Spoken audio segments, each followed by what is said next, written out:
From what I understand, there was a mix of people in your village. There was Jews, there was Czechs, there was Hungarians, Russians even as well. Did you have a great sense within the Jewish community there? Did you feel a great sense of the community? Very much so. People there? Very much so. I mean, usually small villages didn't really have synagogues. Ours did, and we did have a rabbi in town. And a lot of the villages around our village would come to our village for prayers and things. Well, primarily through the school.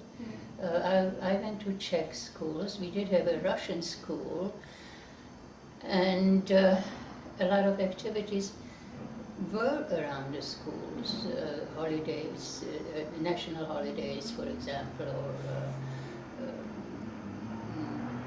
I mean,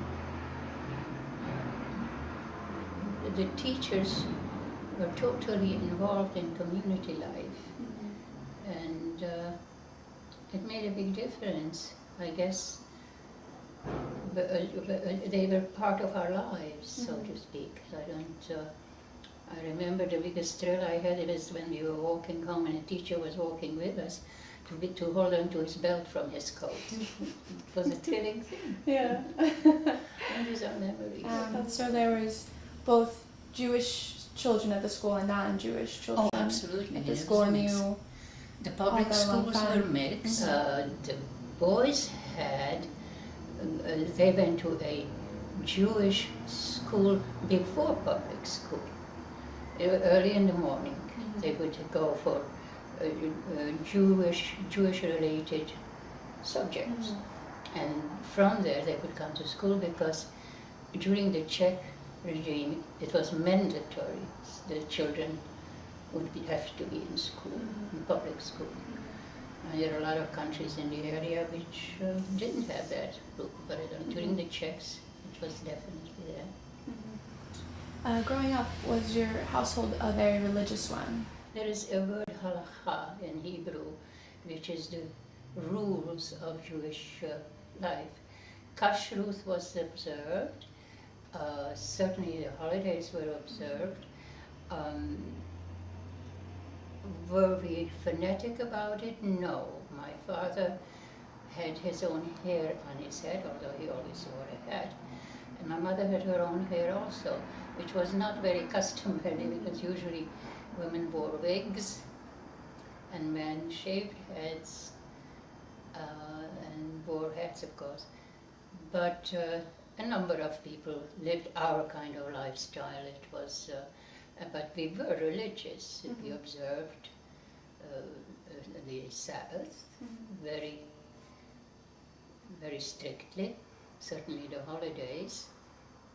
But it was a lot of fun. It really, we always looked forward to the Sabbath and the holidays, especially. Would your parents do anything special for you guys during those times? For the holidays, she would, for each holiday, she would shop and have a dressmaker come to the house and sew new clothes for us.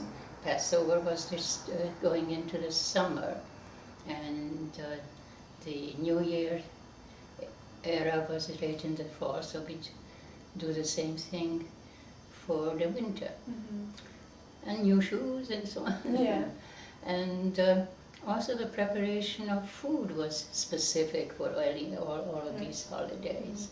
Passover, the village appropriated one house where the whole community baked their matzahs. You brought your own flour and you brought your own people to work when it was your turn to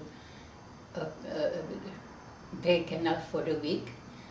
And we would always hang out near the house because sometimes they were spoiled and so they would be thrown away, sort of, and that's what we would wait for, to sort of have a matzah not on Passover only. Growing up, did you experience any anti-Semitism from? Not directly. A couple of the Hungarian families that had a lot of children, and that's how we learned Hungarian, we spoke as children Hungarian because of them. There was anti-Semitism, but we weren't really aware of it. We were much too young at that time when we lived in my small village. So we played together, and although one family was marvelous, the other family was not. So there were two families with lots of children in Hungary. If any anti-Semitism was felt, it was more from Hungarians than to the Czechs. But it wasn't. It wasn't. It was words, mostly. Not action. Not action. Yeah. No, absolutely not. No, there was.